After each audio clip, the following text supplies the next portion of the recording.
stealthiest bear in the world? You know what?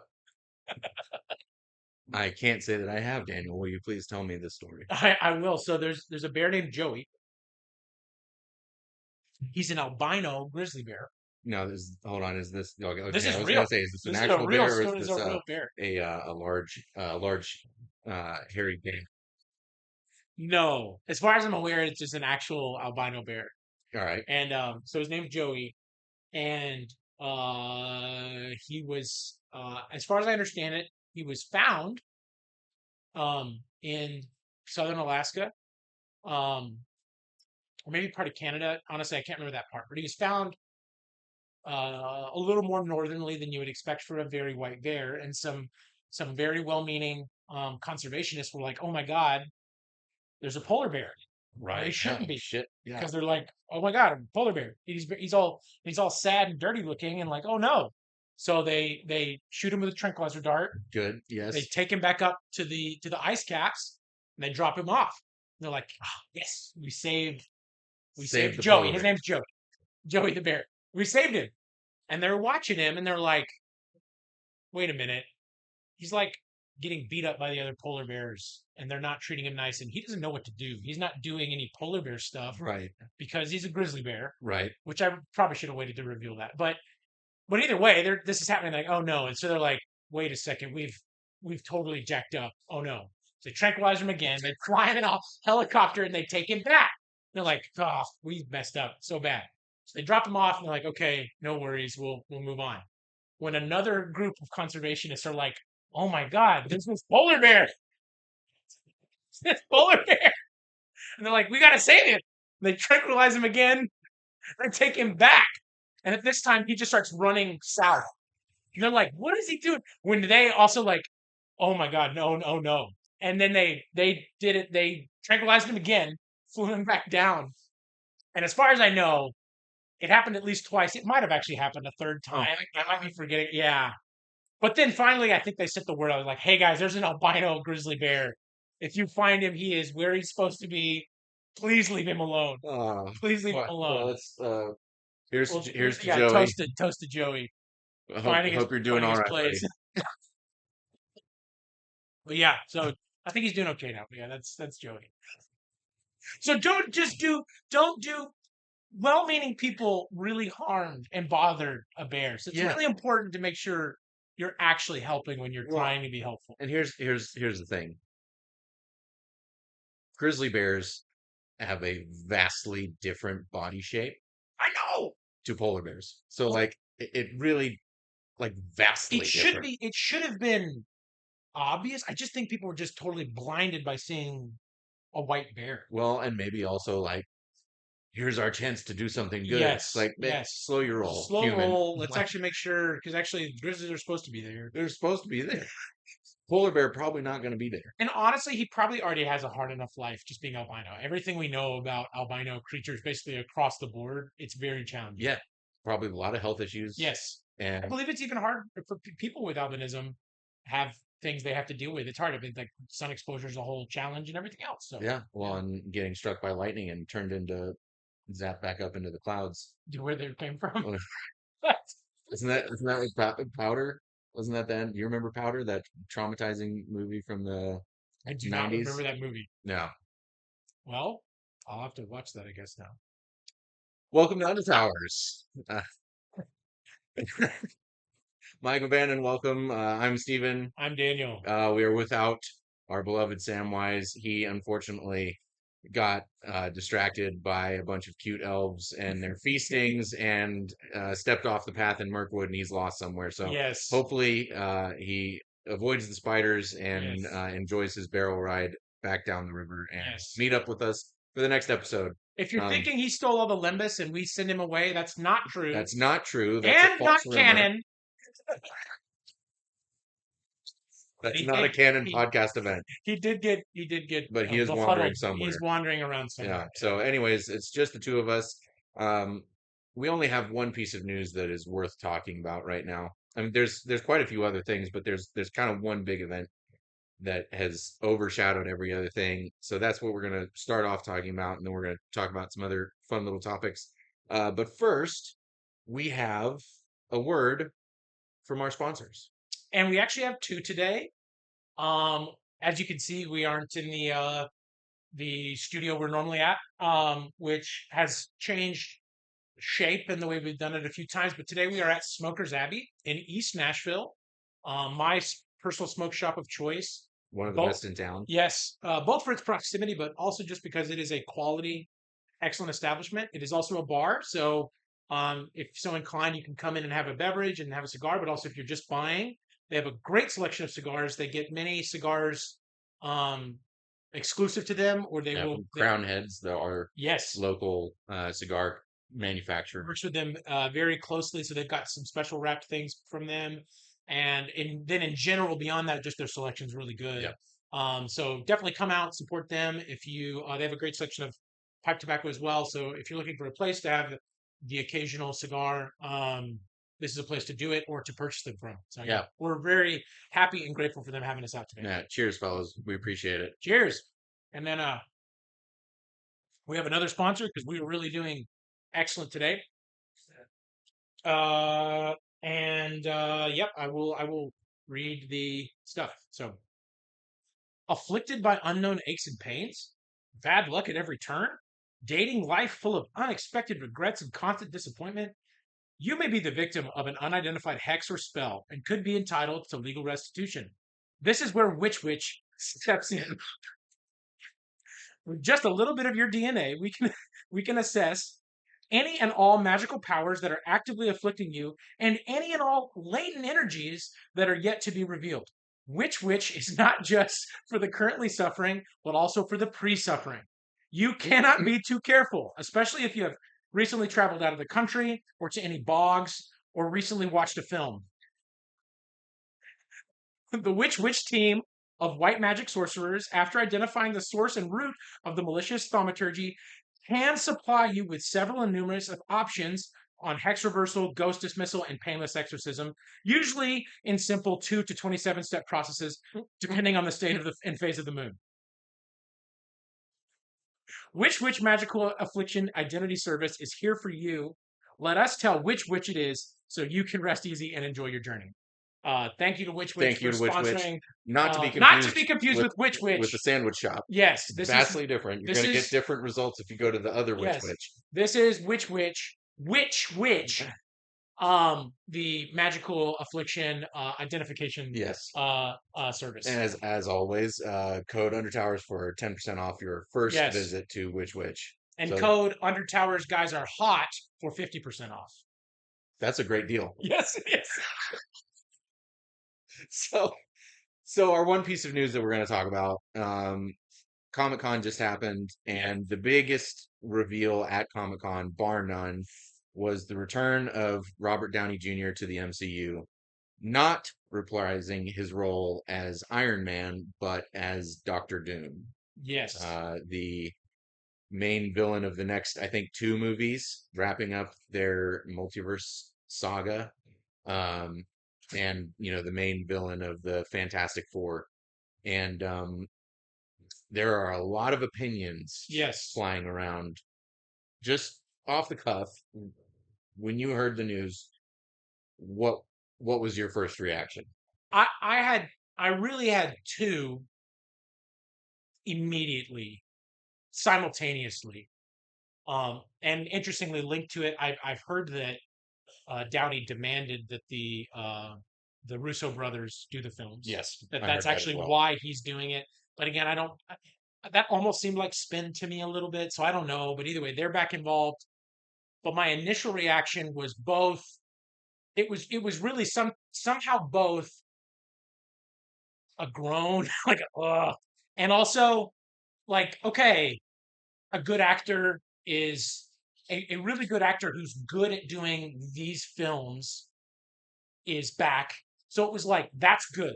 It's good that Downey is back because that will probably mean these films are better than they would have been, 1. But 2, well, and it was really almost 3 thoughts because it was like, but then it was 2, it was like, really?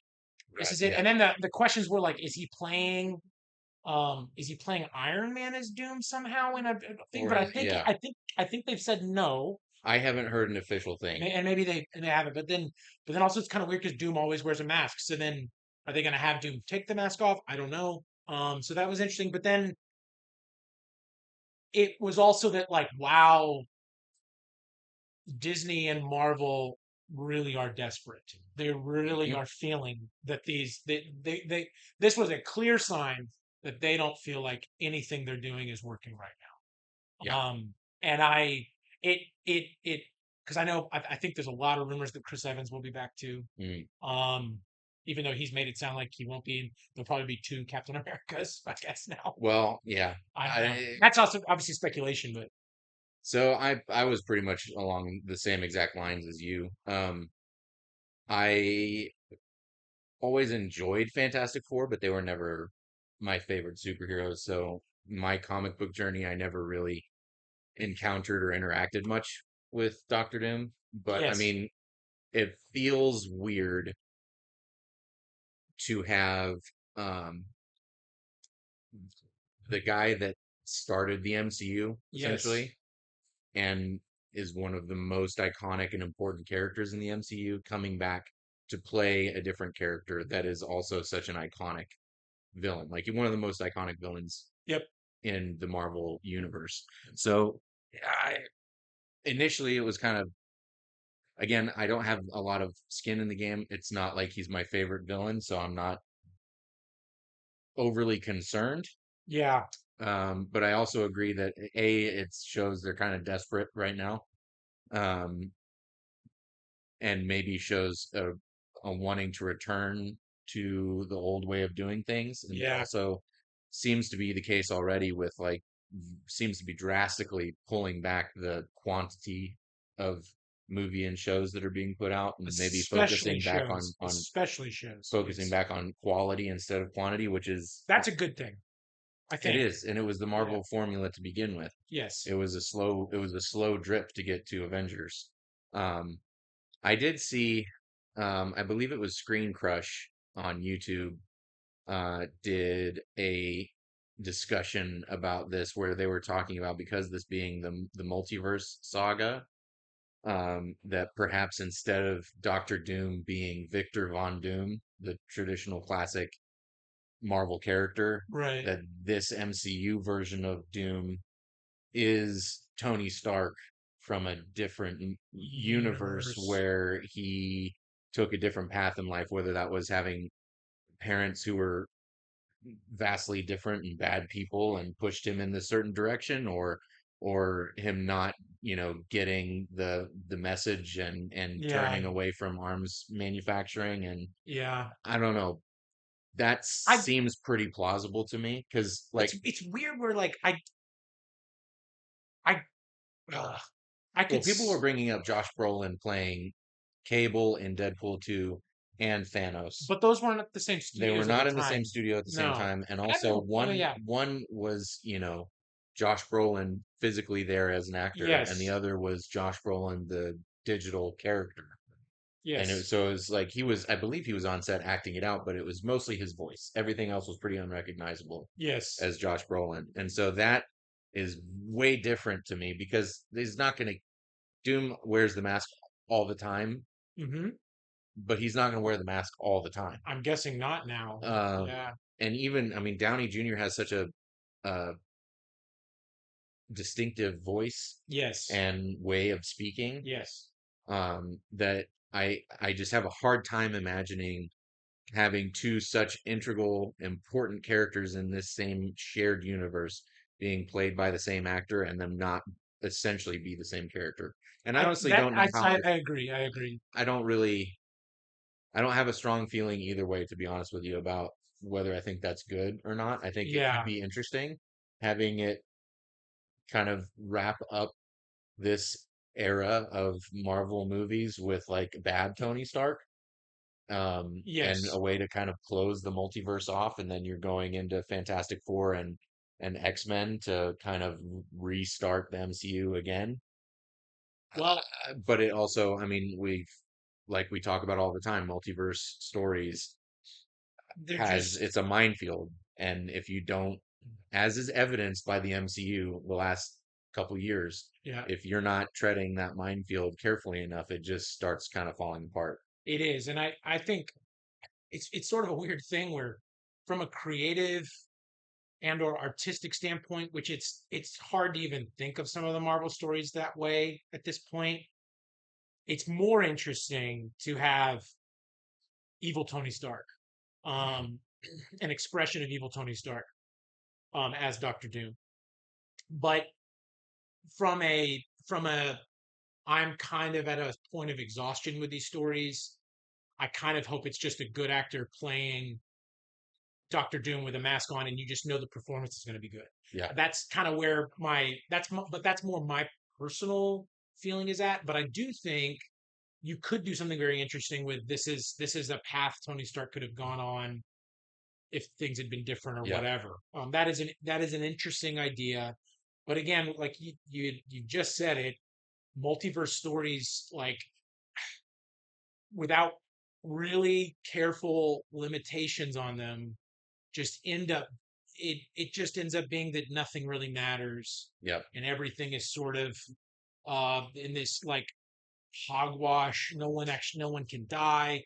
Everyone's good and bad all at the same time.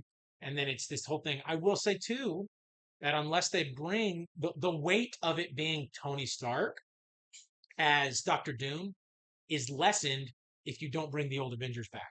Because Sure. then it's like I guess maybe Tony Stark just means something to people.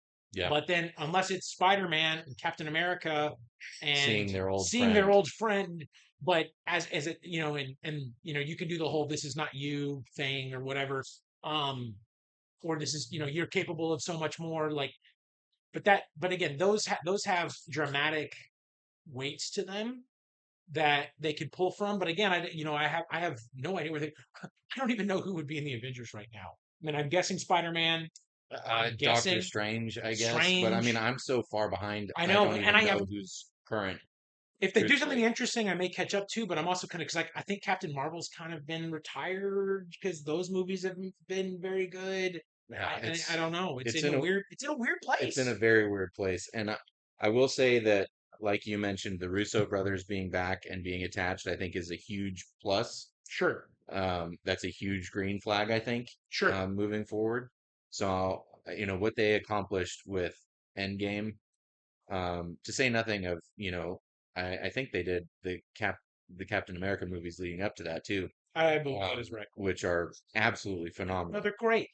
So they definitely know how to handle superhero films Yes, and stories with very large scale with lots of characters and very high stakes. yes. So I think that they could, uh, for sure, they could bring it, pull it together. And with Downey Jr. being in it, I mean, that's a very potent combination. And, I agree 100%. I think it could be very interesting to have it be an alternate Tony Stark. It also would be amazing to see a performance from Robert Downey Jr. where he's not at all. He's Victor Von Doom, and he's utterly unrecognizable. I Yes. think I think he's an amazing He's actor. already done that he's already done that in Tropic Thunder. So his The man's the range man's is range through the roof. it's through the roof. It's through the roof. So Um I he could absolutely pull it off, and I think that would also be pretty awesome. So I think overall, especially if here as they're we're talking it out, yeah. I'm feeling pretty good about it. I'm feeling Yeah, pretty yeah, yeah, hopeful. yeah. I It's think actually the most interested I've been outside of, Deadpool and Wolverine. yeah, Um, the most excited and hopeful I've felt about a Marvel thing in a long time, to be frank. yeah, And a large part of that is because I've had a hard time being interested because all of my favorite characters have been done, yeah. except for And they Spider-Man. and they Every single one of my favorites is done.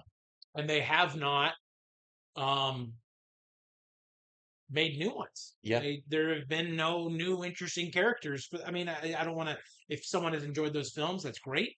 From Eternals to, you know, I Well, can't. I'm even that. struggling to think of the names of the Well, films. that's But the problem. Is they're these films that are based on like the B and C tier superheroes now, yeah, because the A tier heroes are done, and yeah. so it's like Though I it's will say, Iron Man used to be a B tier superhero in some, in some circles. I mean, obviously not for comic book he had fans. fallen out of favor, but he would, yeah, for sure, he was But not that, as but it was. I mean, recognizable. I mean, and again, I'm going to mention DC, but there was Superman, there was Batman, X-Men, and Spider-Man. Were like those are the ones, and then Fantastic Four to maybe a somewhat When lesser degree, Captain America, and Captain America's pretty up there. um, but yeah, no, But those, honestly, the fact that they were able to create what they did with Iron Man, yeah, who starting really with him it outside of, yeah, I guess yeah, you're right, and I'm my view of it is colored no, because I know Iron you're Man yeah was one you of my yeah dad's favorites, yeah so yeah I grew up reading Iron Man comic books. yeah that's fair. So I was always familiar with it, but I could see that like if you're not actively reading Marvel comics, he's probably not one of the ones that you were as familiar with at the time because Well, it wasn't as saturated with him. So well, it's and there was an Iron Man cartoon, but even then, it was also one of the lesser cartoons. yeah, I guess Hulk would be up there. Hulk is probably Hulk was Hulk probably up there, but Hulk's up there. I'm also leaving out Wonder Woman. There's and that was sort of your pop. I would argue that that was the popular consciousness superhero pantheon. certainly at the time, I mean, Yeah, Batman above and anything, yes. because it's Although Batman. Batman's now in this weird, you know, DC. Not to just randomly criticize them, and I know a lot of people liked the Batman. I did not love it that much. It was good, but also it was just yeah, I don't know. I didn't enjoy The it thing too with much. DC outside of like the Tim Burton Batman movies are Yep. incredible. Actually, I think the The '90s Batmans are fun, but They're that's very just fun. fine. They're very, Even but we both were the also Clooney and kid. the Kilmer. I know. I remember going and I would seeing like to both of them rewatch them. in theaters, Yeah, exactly. and so and going to Taco Bell and getting the Batman and Robin cups and all that fun stuff. Yeah, So that's definitely like a cultural touchstone but to then being a '90s The kid. Nolan But the Batmans. Nolan Batmans are amazing. I loved the first Wonder Woman movie, Yeah, but outside of that, like truly the best DC uh film and TV stuff has always been the cartoons.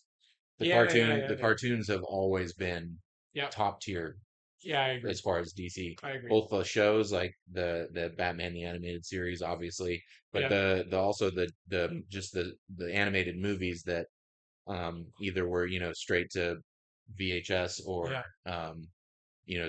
even now straight to streaming on HBO and everything. It's those were always top tier. Yes. Um, they've never been able to really match that outside of some of the Batman movies Yeah.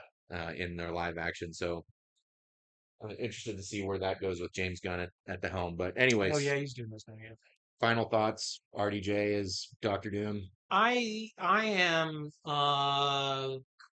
cautiously optimistic, but I'm also coming from a place where like I really had basically completely given up on Marvel. Now I will um I will be checking in um on people's reactions to it and the consensus surrounding them to see if it's worth the time and investment now is kind of where I'm at and but then also like if this piddles out and just ends up being weird I won't be surprised at this point Yeah, but it's a little sign of life so yeah, it's accomplished I think what it what it meant to but it's interesting to see it it sort of feels like not to do a whole thing but it feels like Marvel is speed running what happened to Star Wars a little bit wow, where you do yeah, they did their golden era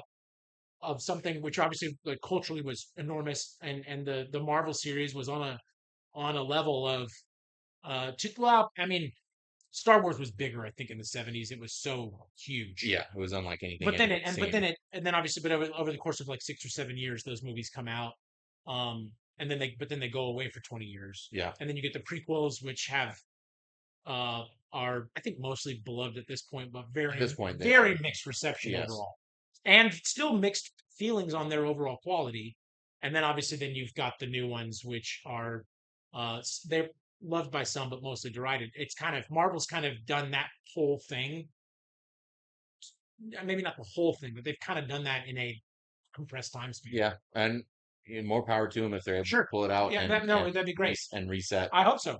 And that's kind of that's where I kind of leave this conversation is I cautiously optimistic. But for me, the stakes are pretty low. Exactly. And I'm So, not worried if I just don't see. yeah. If they're just not good, it's like Well, that's the whatever. thing is like Iron Man 1 through Avengers Endgame still exists. Yeah, And they're pretty damn great. So, cool. So that's our news discussion. love it. And then for kind of a main topic, man, did we have a great interview We this did. week. That We was such did. a fun conversation with JB. And one of the names that came up was his publisher, uh, Highland Press. Yep. Highland Press compatriot, Yes. Sky Hernstrom, Yes. who you've been talking up for a while. Yes. And so in preparation for this episode, you reread and I read for the first time his short story, "The Gift of the Obemen." Yes. And are we gonna say Obemen or Obmen? What do you think? I've always said Obman, and then you said Oakman, and I liked it. So we can go with Oakman. Okay. Please feel free to correct us, Sky, if you're listening. We'd love to chat with you about this. Yeah. Um, so you start us off because you found Sky to begin with in our group Yeah. and brought this story to the table. I fucking loved it. Yeah, it's great. Um, It's great. So yeah, I had seen him talked about in some Twitter spaces I'm in, and then had him referenced uh by I think it was JB in another interview, half realizing they were published by the same person. And his first work, he's got two books out. One is called The Eye of Sounnu, that this story is a part of, and that has also been published, I believe, separately on Cirsova, as a part of Cirsova magazine. And then he's also got one out on Pilum. That one was not as a part of Pilum, but he's got another one out that I've read maybe about half of. and shout Called out, speaking of Pylum, shout out to Neil who Yes, referenced Sky yes, on one of our episodes on YouTube in the comments. he absolutely did. And but that one's called Thune's Vision, which so far has also been very good. But I have a Kindle Unlimited subscription because I got a Kindle last year, and I've underutilized it. But I was looking at stuff, and I saw that his work was just available to download for free as a part of that subscription. So I was like, oh cool, I'll check this out. And again, I said this about JB. There's a Even though I had heard people say it was good, there's a certain skepticism I have about either indie or small time published things that's just going to either be lacking in quality or Or whatever quality control. quality control. Yeah, and Yeah. that's a great way to put it. Or just be less than, or it's something that you might think you always go like, good job there, buddy. Is the Right. way you like gonna Right. feel about it sometimes is my feeling Well, of I it. think that's like I think that's a we've listened to indie music for a very long time, Yes. and it's a fair assumption to make about indie published anything. Well, Yeah. films too. Well, it's Going even to film school and everything, and yeah. watching a bunch of indie films. It's like it, it's a space where there's a lot of mediocrity that isn't getting done published somewhere else Yes. because of its mediocrity. It's also a space where real magic happens Yes. that is truly special Yes. and maybe doesn't get the attention that it would deserve Yes. from a traditional publishing area Yes. because is hard to hard to sell or hard Yeah. to describe, but Yes. it's this magical little thing, Yes. this gem that gets overlooked because of Well, it. I think a better comparison, even because indie music, at least that I find, that's like true independent music. Usually, by the time I find it, it's probably decent. Sometimes things are getting puffed up that are not very good, or at least I don't find enjoyment in it. But usually, by the time I found it, it's good. I will say the better parallel is local music or a Sure, there local you band. go. And we Yeah, live in Nashville, so there's a lot of local bands. yeah, But local bands, again, it's that same like you feel, oh, it's not bad, it's yeah, nice, it's whatever. yeah. Especially, it's a little different. Sometimes live, it's better than it is. But like, oh, they when they record the music, it's actually okay. It's not that good. Or like they're trying really hard. That's great. It's kind of the energy I expect. But then occasionally you see a band that lives near you, and you're like, oh wow, this is just good. This is This is just just good. truly good. And that's how Sky's writing is. Yeah. It's just good. And And we'll talk more about this, but we read an article recently, and the author's name escapes me, about sword and sorcery being sort of a dead genre. And I think, even though there are signs of life, but it's kind of like the way people say rock and roll is dead. Right. It sort of is, as from its cultural standpoint. And honestly, only surviving in these kind of In these kind of indie yeah, underground niche environments, realms. yeah.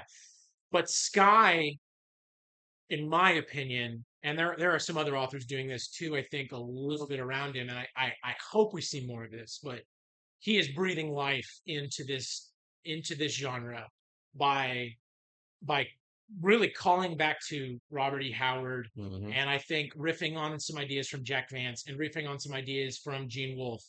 Even though Gene Wolfe doesn't write, your standard sword and sorcery, he's calling back to these authors that in a lot of modern circles, or recent circles is maybe the better way to say it, they're somewhat forgotten. And um, especially Gift of the Old Man, it's like it starts, and I think we'll do a more detailed rundown here in a little bit, but like it starts with a couple paragraphs that feel kind of boilerplate and kind of your standard, like a warrior gets being Very sent very, Conan. very Conan, and you're like, okay, and there's nothing wrong with it, but I remember, and then there's a turn after your first break, and it's like, oh, whoa, something, whoa, that like this is immediately doing something I didn't expect at all, and like, whoa, this is like wake, and then it I don't, I'm not sure your experience, but each little section of the story, I went like, oh, whoa, that's like really cool, and like, oh, it's even cooler than I thought. Um, and I really hope that I'm grateful for his writing. If that's all we, if not that, if not that that if that's all we get, doesn't sound right, but if what we get is his writing, that's wonderful. But I hope that this is the sparks of life into a genre that I really think people people uh, too quickly cast aside as something that is just Conan, basically, Yeah. or just these writers did this a while ago, but there's nothing. But it's like there is capabilities in this format of either short stories or quick, fast-paced novels to really deal with some very human, very interesting. You can do social commentary in these stories really quickly, really precisely by having a very specific and interesting setting. Um, you can actually deal with some big ideas really quickly. Where I do, and I don't mean this as a super criticism, but there's a the modern state of fantasy publishing is long book series. And that's not to say that's everything, and those are also, many of them are wonderful, but they're not something you can read in a sitting. They're not something you Right. can take an evening and read and sort of just digest, which I think obviously the old Howard stories published in magazines were. And a lot of these novels are, I mean, they're 250. You can read them in 2, 3 settings, one setting if you've got the time for it, and or read quickly.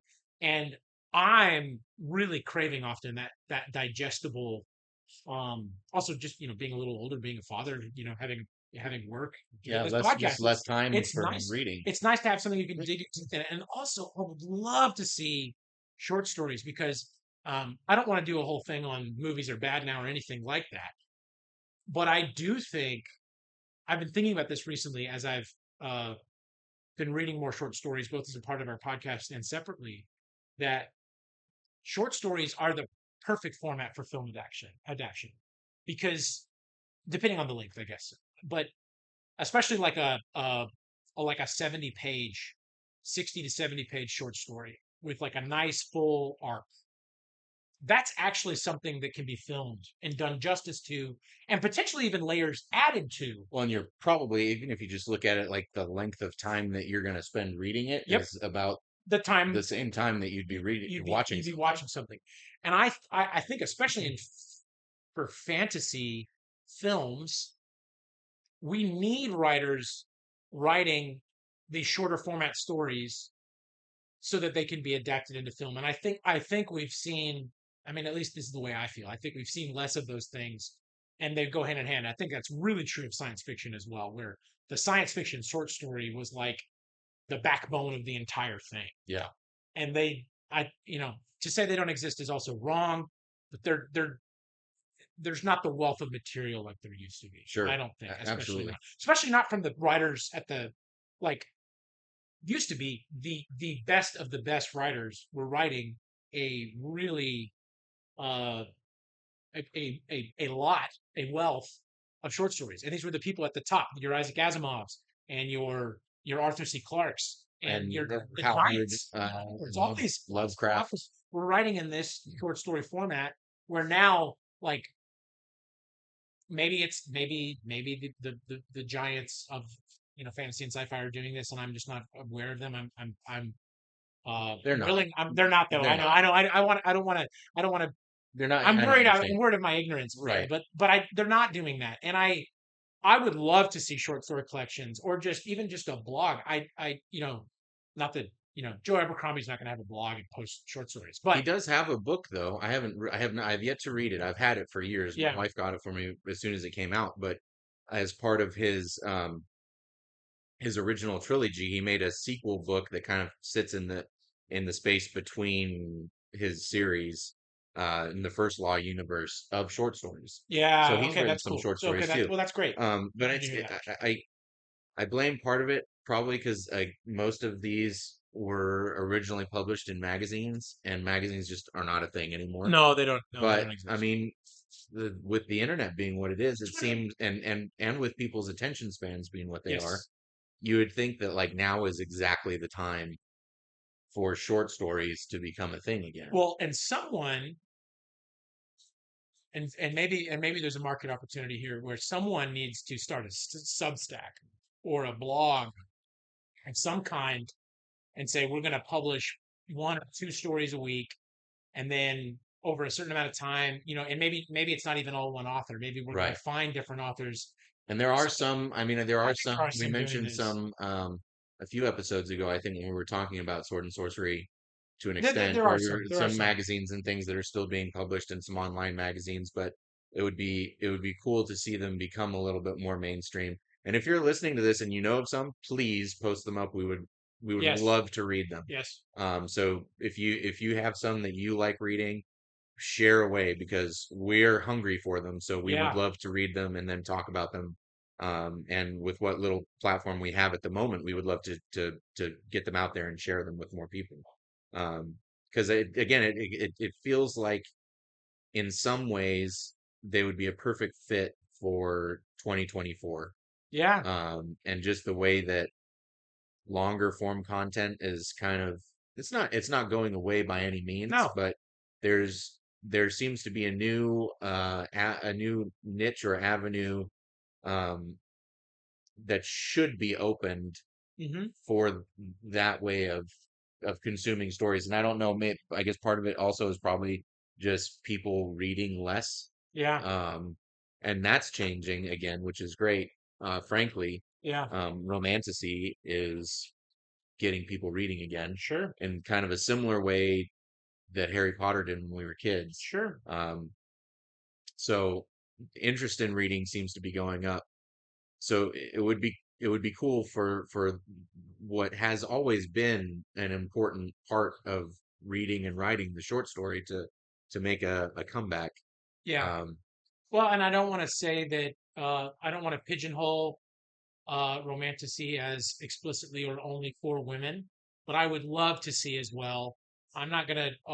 I'm not gonna do a whole thing about think of the men, but I would love to see a uh, Male essentially readership to a go male up. readership to go up, Yeah, and maybe a male intentioned version of romantasy, which obviously you could be a man and enjoy romantasy, and you can also be a woman but and enjoy. it is Yeah, obviously more female driven, and reading is more female driven, and it would be but it like also didn't there's used to be. right, but and It's I not always been that way. for whatever reason there seems to be this this idea in pop culture that reading is not a a man's activity, and that's just stupid. It is stupid. Frankly, it's It just is. stupid. Yeah.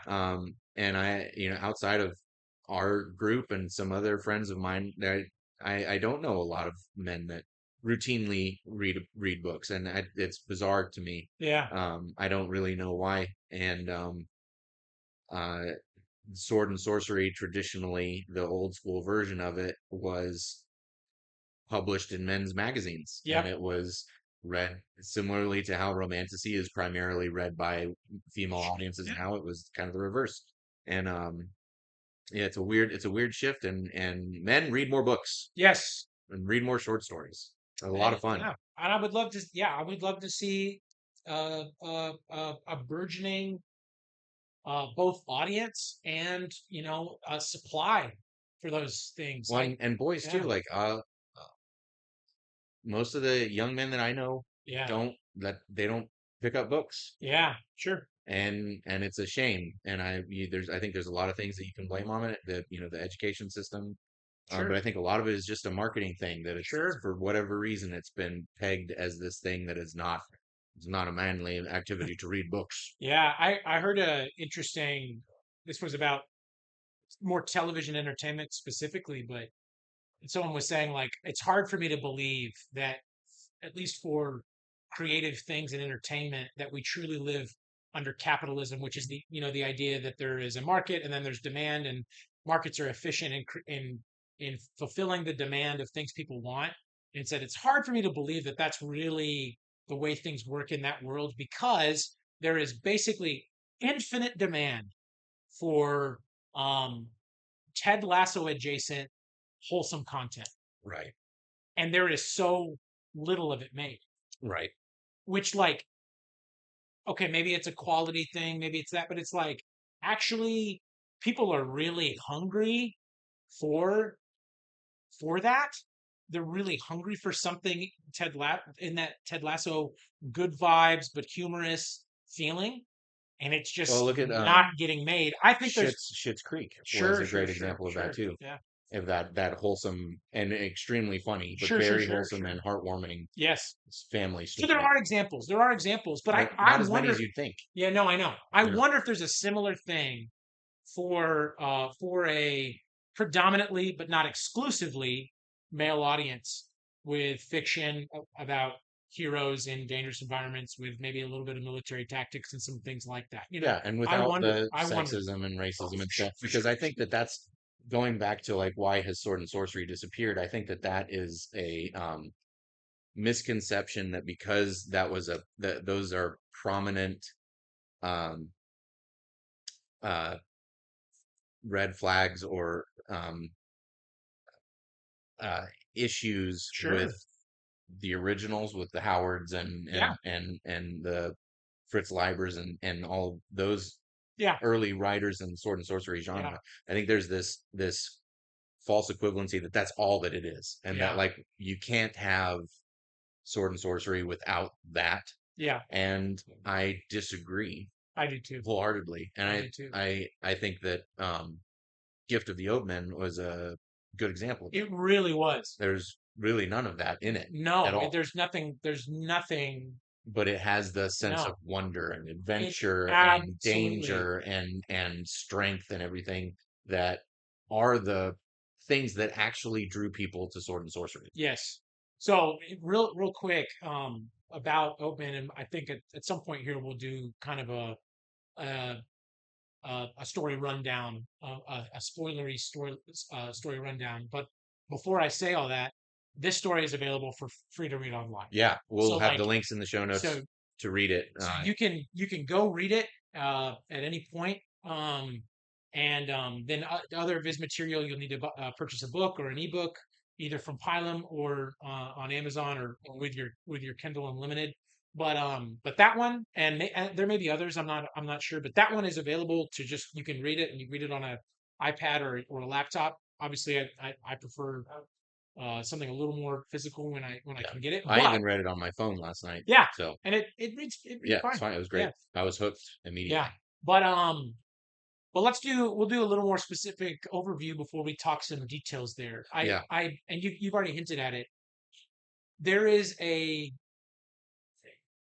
and this is something I think that was true of the older Sword and Sorcery with Robert Howard, especially, really, especially in Fritz Leiber, um, and also came through a little bit in Moorcock, um, who are maybe the three, I don't know if they're the three biggest names in Sword and Sorcery, but they're up they're there. if I mean Howard certainly is, Yeah, and if Leiber and Moorcock aren't in the top three, they're they're up up there. there. They're in the pantheon of sword and sorcery Yeah, writers for sure. but one of the things I enjoyed most about those stories is that sense of being in a truly fantastical universe where there is detailed and interesting world building going on. And actually, Howard did actually quite a bit of background Yeah. on his things. But in a lot of these worlds, it's a little more fast and loose Yep. in a way that um, I do love the detailed world building with histories and languages, and obviously the Tolkien-esque stuff and the things inspired by that. But it's also nice to sometimes read a story and it's like, oh, there's these people, there's this city, they do this, and Yep. it's like, oh, that's it. This is only what you need to know to enjoy this story. Absolutely. And usually then you're going to get it. It's like this city, this is a city and there's no people in it. And you're like, okay, this person's in this scenario. And then let's just see where this plays out. Why are there no people? Or all the people Yeah. are asleep? Or there's lizards everywhere, or whatever it is, And Sky, I think, did that he just amazingly. perfectly. This is just about the greatest compliment that I think I could give a short story, but specifically a sword and sorcery short story. Yeah. Is that the vibe that I got pretty immediately, like you said, like after that kind of initial starter, like Yep. generic barbarian sword and sorcery moment, Yep. the vibe that I got was very much Tower of the Elephant. Yes. As far as like immediately hooked into this story, immediately something cool and weird is happening, and then this like escalating series of, oh shit, this is really cool happening throughout the story.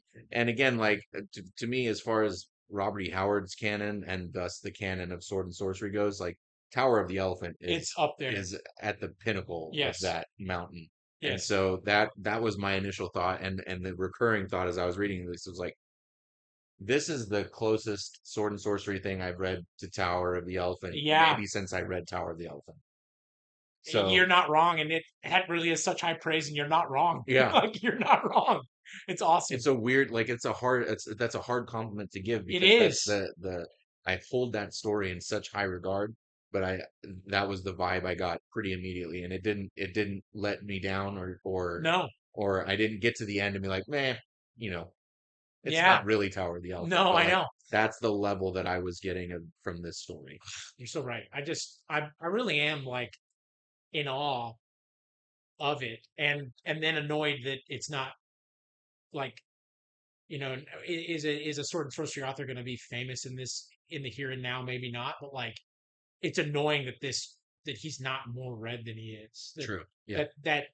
That he's not referenced by other authors. That there's not that this isn't the start of a new wave of this writing. It's because honestly, it was when we read Library. It was when I was also like, oh, people think like sword and sorcery has to be Conan. It was like, you don't have to do that at all. It No. can be this whole other thing. And then that was the amazing thing I found. It was where you've got a muscled, a muscle bound barbarian type wielding a sword, and Sonu's not complex as a character, who is the lead of Odd Men, but it's not a Conan sword No, at it's all, not.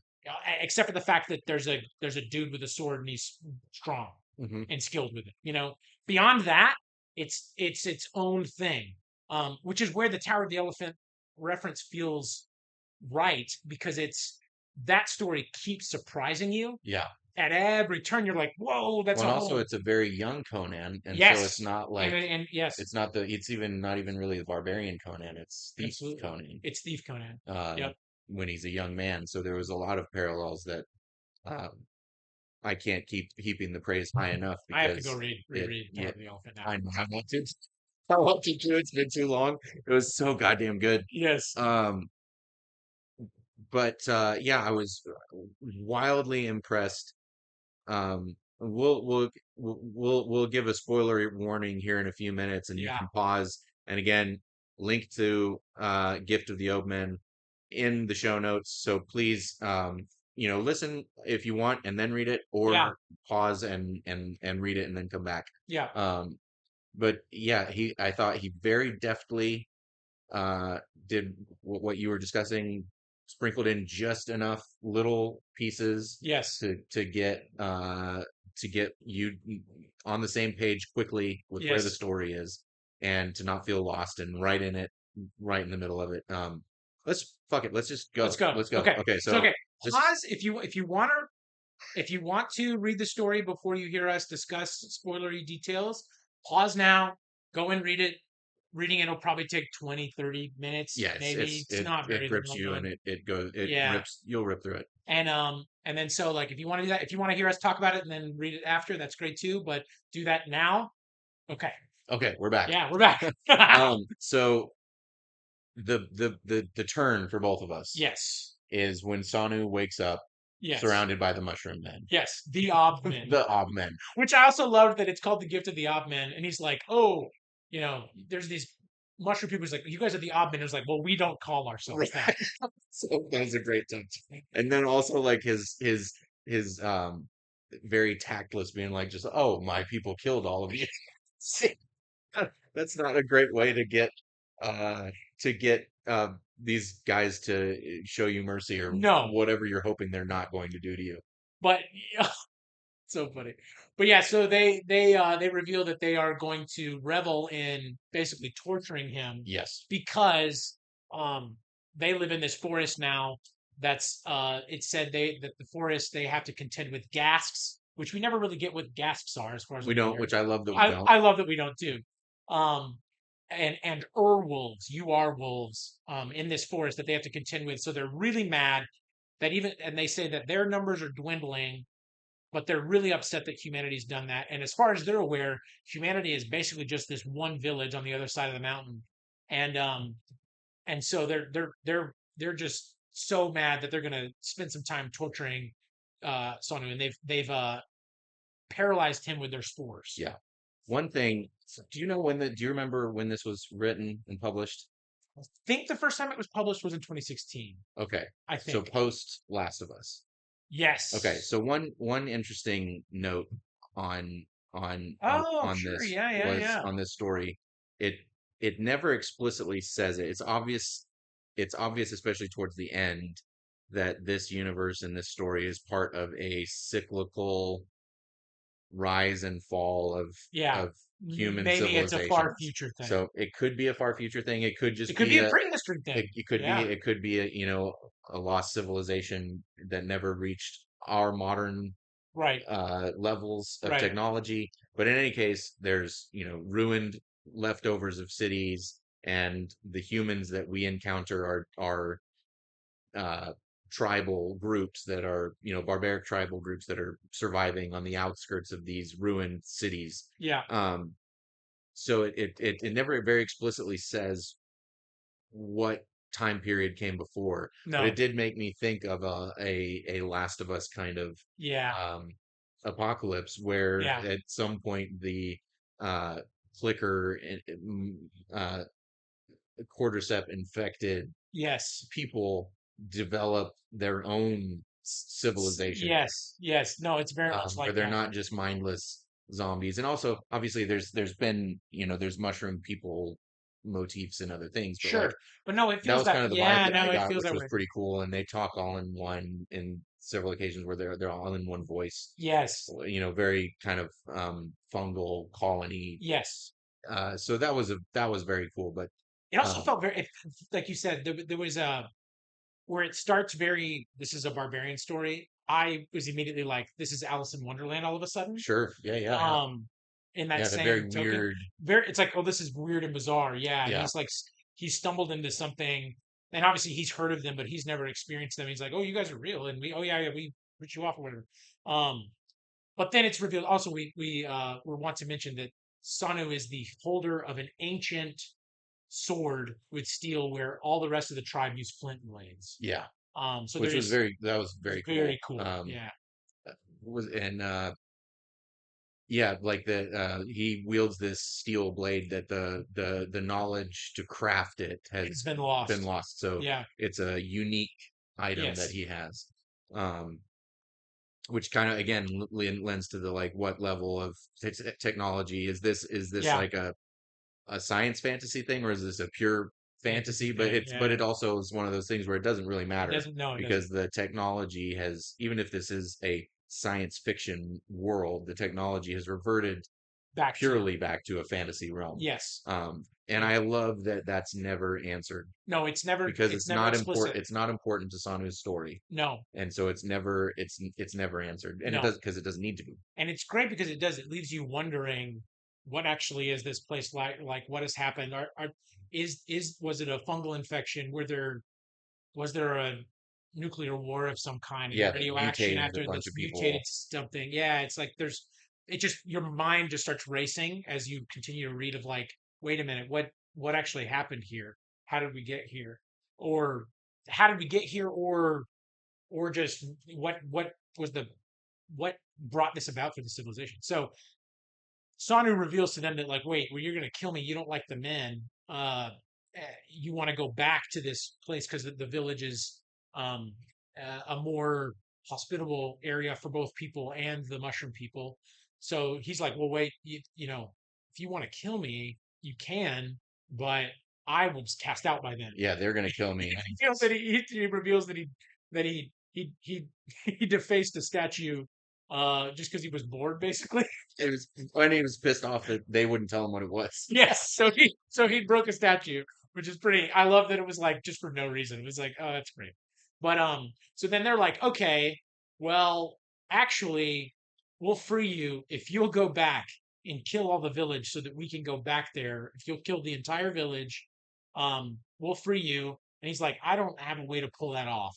And they're like, don't worry, we can help with that. Yeah, So then he wakes up on the edge of the forest and slowly is like he's got a pain in his head and a headache when it's revealed the Obmen have implanted a third eye in the center of his yeah. forehead. Which again, then you start getting like with the Alice in Wonderland stuff, this like Yes, very psychedelic, yes, magical power that they've bestowed on him, where yes. the mushroom people have given him a literal third eye. A literal third eye that allows him to see both the past and the present and through space, so he can like see around things. So it's this mythical, magical third eye. So he's like watching the moon, and he's seeing the moon form from rocks and then fall to the earth. Yeah, And he keeps having to close the eye to make sure the moon's still there. yeah. It And was too overwhelming at first yeah, before he starts getting a handle on how to control yeah, his and use it. powers. And the language there, and this was something that was also very Tower of the Elephant, because you finally get this in it. The story really like transcends just this adventure story that you've been reading near the end. Yes, yes, And this is earlier in the story, but it's like, what am I reading all of a sudden? You're like, yes. because you're getting this very evocative language about him experiencing this stuff. And that was again like you go from that, you go, okay, classic barbarian, okay, weird Alice in Wonderland, weird Last of Us mushroom people, and then now he's having a psychedelic experience with this new body part he's got. And he was like, what is happening? Yeah, Um, so then using the eye, he's kind of he keeps I think he looks in a pool yeah. And and starts sees the seeing eye, and he's like, oh, well, and he starts seeing his own his death. own death, and he's like, Yes, nope, can't go there. can't go there. And he's like, I'm aware I've died, but I just can't watch myself. And I think he sees a baby too. Yeah, he sees Because he sees his himself. whole life So essentially. he covers the eye up, and he starts to wander back when but he takes the eye off to kind of like experience things occasionally, and the eye reveals to them that there's an Urwolf nearby. Yeah, Um, fucking the Urwolf. and So then the Urwolf comes up, and then this, well, go ahead. we talked about this earlier, but Yeah, this was one of those moments for me. I mean, mushroom people were sick; they were super cool. But then, as soon as the Urwolf thing is introduced, it's like my reaction continued to escalate. It was like Urwolf, oh, that's sick. yeah, And then you see one, and it's got two heads. It's like, yeah, oh, well, that's doubly sick. yeah. And then it starts talking, and the way that it talks is so cool. And it's not he manages it. It doesn't feel like a person talking. No, not at It's all. got its own way of talking. Yeah, and it was just like it just continued escalating into more and more awesome ways, and the action in that scene goes by very quickly, but very expertly and written Yeah, and I very thought so too. adeptly, Yeah, so that it is fast, but it reveals a lot of how he's able to now start using his powers in a combat situation. yeah, to predict movement so that he can very easily dispatch of the Yeah, he wolf. sees the future coming, so he's able to adjust Yes, and react to it. and meet that new challenge So as the then rest of the pack is coming. he kills the wolf, and then it also reveals that they're horned. They're horned wolves. Yep, 'Cause he horned, takes the double-headed talking wolves. Fucking sick. and then he skins it, and then the eye reveals to him that the whole tribe is nearby. So then he ends up killing the whole little tribe of wolves. Sneaks up on them and kills them, and then he collects all their brains, puts them in a skin, and then wears the pelt. Which is a tan. I mean, it's a legit tanning Yes, technique of scraping yes, the flesh off and yes, rubbing it down with the brains, which is awesome. which is such a cool little. It's a very briefly mentioned, but it's such a cool little world Yeah, building moment. yes, That again just adds depth to the story with just like a sentence essentially. yeah, Um, it's and great. then from there he starts exploring the cities. And Yes. I'll mention this again towards the end if I remember, but I want to say it now in case I forget that um, going into these ruined cities, to reference another video game, very much gave me vibes of Horizon, the Mm, Horizon video game series on PlayStation. Horizon Zero Dawn was the first one, and then I'm totally blanking on the name of the sequel, but it's a very far future post apocalypse yes. civilizations springing back up out of the wreckage of life almost completely ending on the planet, Yes. but with robot dinosaurs, which is sick. Um, but you spend a lot of time in those games, exploring the ruins of our cities Yeah. thousands, if not maybe even a million years in the future. Yeah. I'm forgetting the exact timeline of how it goes, but an age in the Yes. future. Um, and that again ambiguous as to what came before, but that's where Sanu finds himself Yeah. exploring the wreckage of one of these cities that came before. And it's not clear. It's not clear because he mentions spires and things of what the nature of that city was, but he just sees piles of refuse and everything's covered in dust. Yeah. It's just a total disaster and a mess. I think he mentions that it smells pretty bad. It's Well, just a certainly total at mess. that I remember getting worse as he meets. I'm blanking on the character's name, but the artist that he meets, Yes. uh, Like I can't. I'm who has trying to essentially think a of it. robot Yes. following him. So yes, he as he's traveling through this city, he then sees a statue that he's or well, it's revealed that it's a statue because he sees a being that's like 10 foot tall. And he's like he gets on guard when he realizes it's not moving at all. He's like, oh, it's a statue, and it's the only thing in this area that's not dusty. And as he approaches it, it's actually not a statue; it's a robot, and Yeah. he begins fighting it. Or if we Um, want to say it in fantasy terms, like an automaton, it's an like automaton, yeah. Yes, what's the he calls them servitors. yeah, really cool. So then he's battling it for a moment when the artist shows up, and I am just spacing on the guy's name, but as well, but he says Servitor stop, and then there's an introduction, and he's this spindly, wiry, kind of eccentric seeming guy, and he's like, "Oh, I haven't had a visitor in some time. Why don't you come back to my place?" And he gets to basically a long, low warehouse. That's the only building that's really not destroyed, Yeah. and he comes in, but then once they're in the building, it's just completely full of junk, except for a little bit of active machinery. Yeah, but junk that's like the relics of whatever came before. Yes, yes, And that's one thing that kind of maybe pointed towards it more a being a more little. modern Yeah, civilization exactly. because he's referencing clothes and like what the artist changes into a different outfit, and Yes, it's like I think it was velvet yeah. that he was came back They wearing. said he came back looking so different he didn't even recognize him Right, at first. right. Yeah, And this again was very Horizon. Also, again, I'm referencing video games here, and so I'm interested to know if Sky is a gamer, but gave me BioShock vibes too. hmm Because there's the crazy artist in the first BioShock game. yeah. Um, so man, if he is referencing all these, like we have the same favorite video games, which is great. But yeah, it's really weird and again, kind of Alice in Wonderland vibes, Yeah, the one weird Wonderland vibes, and increasingly, again, a testament to Sky's writing, but an increasing tension as it's going. Like there's this meat that he brings out yes. Which to he eat, says it's called critic. right, which is Yeah, great. This is a dish I call critic, and And that Sanu very smartly avoids. refuses. He says, "I prefer not to do that." Yeah. Yeah, and there's a bad smell, and like something is obviously off. Yes. And I have to say that, like, having gone to art school and been around a lot of artists, like it's a trope that a character trope that I like very much is the mad, insane artist. Yeah. I enjoyed that. That tickles me a lot. It's great. Um, It's funny because the character is pretty polite. yeah, He's very obviously eccentric, and it's also very obvious something is wrong. But he's also not explicitly saying, especially in those initial things.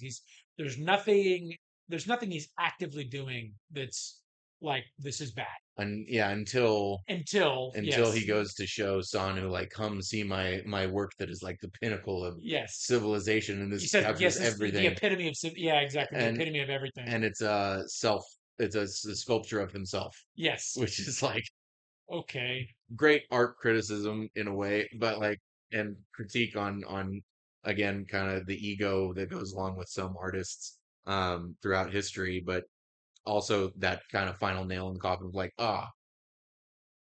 this dude is off his rocker. Yeah, and there's also an interesting thing there where he's maybe the last city man. Hmm. So there's a double sort of he's the epitome because he's all that's left, but then also like he is so like self-absorbed and like self-fixated that this is what he thinks is the pinnacle of all art. Yeah, well, when we come to find out, when Sanu discovers the source of the meat Yes, and the source of the smell, that whatever other people were left in the city, he's been chopping up. people. Yeah, So then it's revealed, yes, the reveal is that he uses the robot or the automaton of some nature servitor to hold down Sanu, and then he says, I enjoyed critic, but my supplies are low, and now I will have barbarian. right. So that's the reveal, the clear reveal that like, oh, he's a cannibal. Yeah, So which is also just great. And then Sanu battles off the robot, can't do it, and then he gets behind the head of the thing, and with all his strength pushes um uh the self ends up portrait. pushing the self-portrait over onto the robot to and well, no, not onto the robot, but onto It hits both of well, them, I both think, of them. because Yeah, it crushes the servitor, and then it half it crushes the half artist. crushes the So he's artist. done, He's but done. he's kind of laying there. Yes, dying Uh, out. But before that happens, I forgot to mention he takes a pot of tea and pours it over Sanu's head, which burns the eye yeah, and ends so up badly it it ends up fuses fuses shut. Yeah, the lid shut. yeah. So now he's lost his ability to use the eye to predict movement. So like, which is also really interesting because it's such a short story. It's interesting to he still presents this power that he has and then takes it away. Yeah, well, and is also kind of an interesting look into the psyche of this artist, that he's gone so insane that he's lost, any ability that he had for his own third eye of like Yeah, yeah, self-reflection, and he's just purely ego. yeah. um I had not made that. That's a good. That's a great and call like out. almost can't. I don't think he knows necessarily that Sanu has this thing, but by crushing it in Sanu, it's like, Yeah, uh it's all about him, I love and that. him alone. So then after Sanu uh gets out of that scrape, he sees some dust moving and uses that wind to find a little curtain to get out. And when he gets out of that curtain, he that's when revealed as the giant pile of bones and Yeah, the reeking oh, and the fire. fucking the butcher knives Yes, and just hooks mountains of hanging from chains, yeah, and he described it too as he's walking away of like the wind chime of yeah. the blades tinkling against It's each other, so which good. is so cool. It's great. It's great. So at this point, Sana's in a sorry state, and he just wanders off. Um, and he's just trying to make it the best he can. He's lost the eyes completely fused shut at this point. He's just wandering, trying to get back to the village as best he can. He's When also very injured. he's He very got injured, cut up too. yeah. So he's feeling feverish. He's feeling really unwell, and he ends up in this area of tall grass that you're kind of led to believe is not too far off from the village. When he's basically like, "I'm not going to make it. I'm going to die." but then he runs into again, I'm spacing on her name. I don't remember her I'm name. spacing the young No, lady's I name. can't. I can't remember. Sanu is a good one to remember as the Yeah, main I character, know. but like frankly, it takes me a read or two or To a longer read to grasp grab the names. Yeah, remember characters' and names. it's not all that important. But he runs into a young lady from the tribe that you reveal she's a few years younger than Sanu, but I don't think they have like actual history, but there was maybe some level of fondness Sure. between them. And she finds him and she's like, "Oh, you've come back." She's like, "Well, I'll hide you. I'll help you." And then they end up spending about a week together in this tall grass, and he manages to write about it in a way where it ends up feeling very serene and peaceful, which is nice because everything else that's happened has been either wacky and dark to where you can see that Sky can also write little moments of beauty and serenity. Yeah. And it feels very, even in this very short story, it feels very peaceful and serene and lovely. And then they have a romantic connection. And it's very, I found it very well written and very nice. And it feels true, even though it's so brief. Yeah. Agreed. And I appreciated too that like she's she's willing to help him too because she's uh doesn't agree with the way that their system is working and is wanting Yes. to buck that. Well, and it's saying that she's more attractive than at least some of the others in the she's an attractive young lady, and they're gonna make her be a priestess Right. because of that. And she's like, I really don't, they don't really go into detail, but she's like, that's not what I want to do, but she's going to be forced to do that. Hmm. So that's part of the reason she agrees. So I love too, because people say in these stories a lot of times that the obviously her she's not given a ton of time, but she has her own agency. Yes, she's She has her making her own own things. She decisions. makes her own decisions. She's a fleshed out person, even though she's seen briefly, Yes. which I really enjoyed. So she helps him. About a week later, he's feeling well enough to kind of get on with things. When the last time she's gone back to the village to get food, the villagers have noticed that she's been absconding off to somewhere and have followed her. And discover Sanu and like, okay, you've been told to never come back. You're Sanu the Exile, and now we're gonna kill you. Well, and the warrior that took his place as Yes, kind of the war leader, yes, who's always been jealous of his father's sword, yep. Says we're not is gonna leading let. the way. We're not gonna execute him. I'm gonna kill him. But takes his sword, Yeah. gives him his flint axe, and Sanu is, while he's feeling well enough to fight, he's still not really at peak condition, and his eye is welded shut. And a pretty well written fight scene, a Hmm. duel commences. That there's a great scene. There's a great little moment where he uses the flint axe against the sword, and the shards break, and that's like a little moment. And but eventually he gets hit with the butt of the sword, and is fallen back, and he's about to die. And I think it's Tenno is actually the name of that character, which I Yes. did remember. But he's gloating when he uses the sword, and he's not used to. It's interesting. There's a lot of where he's using the sword pretty clumsily because he's not used to a properly weighted blade or something as long, because all they use is flint axes. So then and I don't know if I'm missing anything here, but he takes and flicks Sanu across the face with the blade, which allows the eye to Yeah, he reopen. essentially cuts open Yes, the fused together yes. eyelid, And then um and then it's game and over. then it's game over. From that vantage point, Sanu can see both space and time again, is able to locate the axe that he couldn't find, flings that, and Tenno Crushes his skull. crushes his skull. So And, and then from there, the scene actually takes on, which again, you remember, like his mission is actually to come back home and kill all these people. yep, He gets his sword back and proceeds to do what he came to do, fulfill the and mission. and uses the eye then to kill everyone.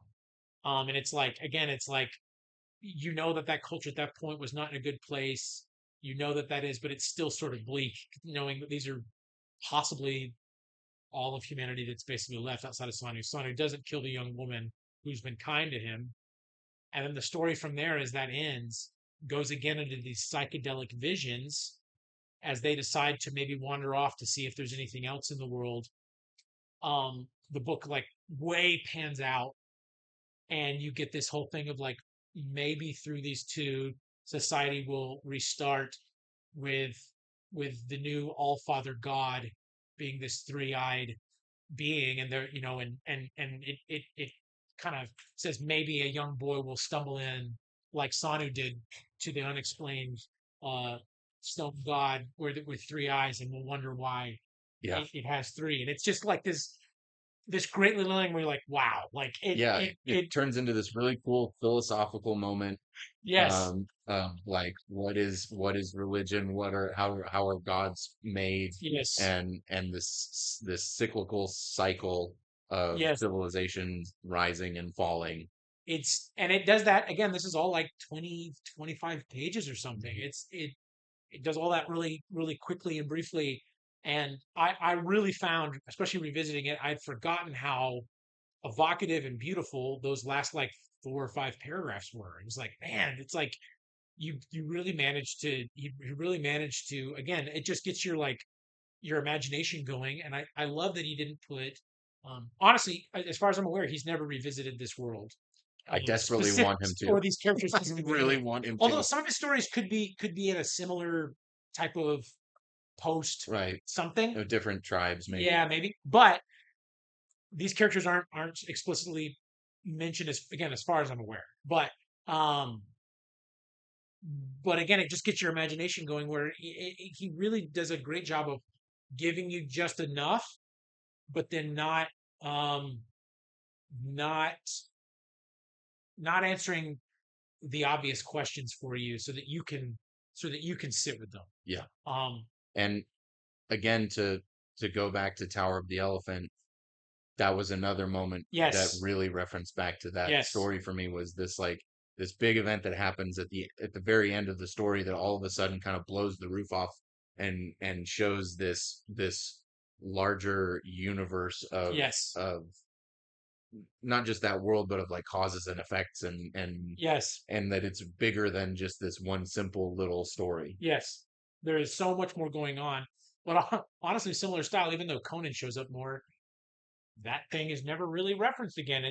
It's kind of interesting. He kind Yeah. of lets it just be. Yeah. And again, he could have, Howard probably could have done more if he'd wanted to, and I might have if he had Yeah. If been you with us live longer, longer. if he'd been with us longer. Um, but I the guy at the end of Tower, does he actually get a mention or so again? Maybe. I No, don't, I mean, not that no. I think you're right. I think he did. Yeah, I don't think But, it does. but again, I mean, again, the fact that, and I did not think of that touch point. That touch point did not become obvious to me. But the fact that we're comparing it to Tower of the Elephant favorably is Yeah, really, really wild. it's about as like I said, it's about as big of a compliment as I can give Yes. to a sword and sorcery short story. Yep. Um, because that's kind of my touchstone. Like that's the measuring stick for Yeah. whatever other sword and sorcery thing I'm reading, whether it's another Conan story or a new Yeah. author, is Tower of the Elephant. How does it measure up to that? Which is not fair to most things, Yeah. frankly. Like Yeah. that's not a fair comparison No, to it's make. not. But this is the first one, like I said, that hit that Yeah. again for me and scratched that itch. But I can say, having read a fair number of his other stories, I'm getting pretty close to finishing that first book, the Eye of Sounnu collected work of stories. Gift of the Obmen is maybe the best, but it's maybe the best. Most of the rest of them are really like right there. Yeah, I like really. There's at least something in them that's that compelling, but if not, they're it's right there. There are some that I definitely wouldn't didn't like as much, but there's at least one moment also in each story where I'm like, yeah, yeah, heck yeah, and then the time too, there's like he'll hint at something, and you're like, oh my god, is this what he's doing?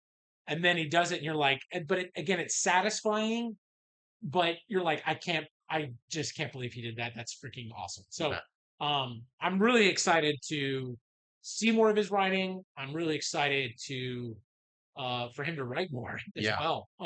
truly. And I hope I would really love to see a revitalization of this type of writing, and someone that wants to kind of continue the legacy of these writers that were in this like heyday from the something like the 30s to the 80s. Yeah. Um, It's very exciting. it is. Honestly, It as a really fan of is. as a fan of Sword and Sorcery, it's very exciting Yes. to read this, and as an aspiring author myself, it's very inspiring Yeah. to I love read it. too. I love it. So yeah, great great discussion. This was great. Yeah. If you like Sword and Sorcery, if you like short stories, if you want to read more and exciting short stories that are being written now, um, check out Sky Hernstrom's. Check out his other works, but especially again linked in the show notes. Free to read online. Read Gift of the Omen. Yeah. Cannot recommend it highly enough. Just circle back here again. If you liked, if you're a gamer and you liked Last of Us, if you liked the Horizon series, and there's little touch points to if you liked the BioShock games. There are Yeah. hints of that I was finding, whether they were intentional or not, in this story Absolutely. that ticked boxes for me. Yeah. And no, I totally I just totally agree with everything you just said there. It is a fast paced action place, but not for lack of intellectual insight and imagination. It's not meathead fiction No, not at at all. all. And it's uh like you said, it subverts your expectations for reading an independently published, It does. online published It does. work. Yeah. Absolutely. It speaks volumes to Sky as a writer and to what you can find if you look hard enough Hmm. and outside of the mainstream. Absolutely. It's just very exciting to have read it. And to put a bow on that as well a little bit, again, I hope you checked out our interview with JB Jackson. I read Shagduk. Yep, that's another Uh, great example of that as well. we may have news by the time this is out on Ursula Vorm coming out, but if not, that's out very soon. Yeah, so I'm read so Shaq. excited to read Shagduk. It is also not a super long work, but it's meaty at the same time. Yeah, And I cannot wait to read Ursula and then the future installments. Um, uh, so yeah, this has been really fun. that has been fun. Yeah. So we're gonna go see if we can find Sam and try to get him back on the path in Mirkwood, or maybe find some barrels for him To ride out to there. ride out. Yeah, So yeah, yeah. all right, love you, man. This was great. Love you. This is great. Yeah. And check out Horsebread, Sam's band. Yes. Check us out on Instagram and TikTok. And yeah, give us a like and a follow if you're so inclined. Write us some comments, that helps with the algorithm. And we'll see you for the next episode. See y'all. Namaria.